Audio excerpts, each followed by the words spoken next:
எல்லோரும் நல்லா இருக்கீங்களாம்மா? இப்போ தினேஷா வயசு 33 ஆகுது. என் கோயம்புத்தூர் மாவட்டத்தை சேர்ந்தவங்கம்மா. இப்போ ஒரு நல்ல குடும்பத்துக்கு அனுசரித்து நடக்கிற அதே நேரம் நல்ல வசதியும் சேர்ந்துருக்கிற பின்வரந்தாம்மா கொண்டு வந்திருக்கேன். இவங்க எந்த மதம் சேர்ந்தாங்கன்னு சொல்கிறாங்கம்மா.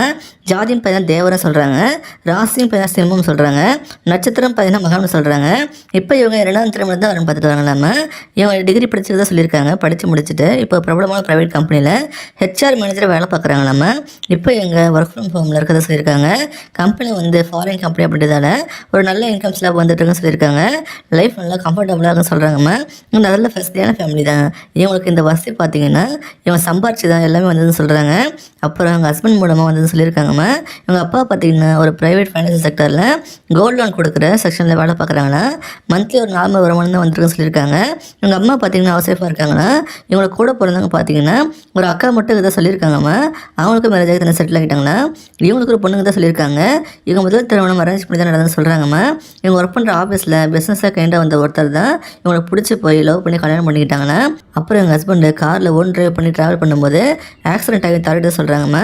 அப்புறம் சில வருஷமாக இவங்க தலைமையில் தான் வந்துட்டு வராங்கண்ணா. இவங்க ஹஸ்பண்ட் நல்ல வெல் செட்டில் பிஸ்னஸ் பண்ணி சொல்கிறாங்க. அவரோட அசட்ஸ் எல்லாம் அவருக்கு அப்புறம் இவங்க தான் வந்திருக்குன்னு சொல்லியிருக்காங்க. அப்புறம் ரன் பண்ண தெரியாதுன்னு சேல் பண்ணிட்டு சொல்கிறாங்கம்மா. அப்புறம் அதை பேங்க்கில் டெபாசிட் பண்ணிக்கிறத சொல்லியிருக்காங்க. அதுலேருந்து மட்டும் மந்த்லி ஒரு 6 லட்ச ரூபா இன்ட்ரெஸ்ட் வந்துருக்குன்னு சொல்லியிருக்காங்க. இப்போ இவங்க பேரண்ட்ஸ் சொல்லி தான் 2ஆம் திருமணம் பண்ணிக்கலான்னு வரணும் பார்த்துட்டு இருக்காங்களா. இவங்க என்ன எதிர்பார்க்குறாங்கன்னா வரப்போகிற துணை ஒரு நல்ல குணமுள்ள ஒருத்தர் தான் கணவராக வரணும் விரும்புகிறாங்கம்மா.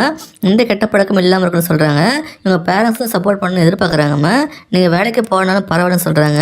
இவங்க கேரக்டருக்கு ரொம்ப முக்கியத்துவம் கொடுக்குறதா சொல்லியிருக்காங்க. இவங்க இருக்கிற மாவட்டமாக இருந்தால் உங்களுக்கு ஃபஸ்ட்டு ப்ரைஸ் கொடுப்பாங்கம்மா. உங்களுக்கு யாருமே இல்லாமல் தனிமையில் கஷ்டப்படுறீங்க அப்படின்னா இவங்கள மேரேஜ் பண்ணிக்கிட்டா உங்களுக்கு ஒரு நல்ல ஃபேமிலி கிடைக்குமா. இந்த மாதிரி ஒரு தங்கமான குணவதையும் மிஸ் பண்ணிடாதீங்க. இவங்களை பிடிச்சிருந்தா இந்த வீடியோக்கு லைக் பண்ணிவிட்டேன். ஒரு 10 கமெண்ட்டில் சொல்லுங்கம்மா. அடுத்த வரன்னு பார்க்க இப்போ ஸ்க்ரீனில் வர இந்த லிங்கை கிளிக் பண்ணி பாருங்கள். வாழ்க வளமுடன்.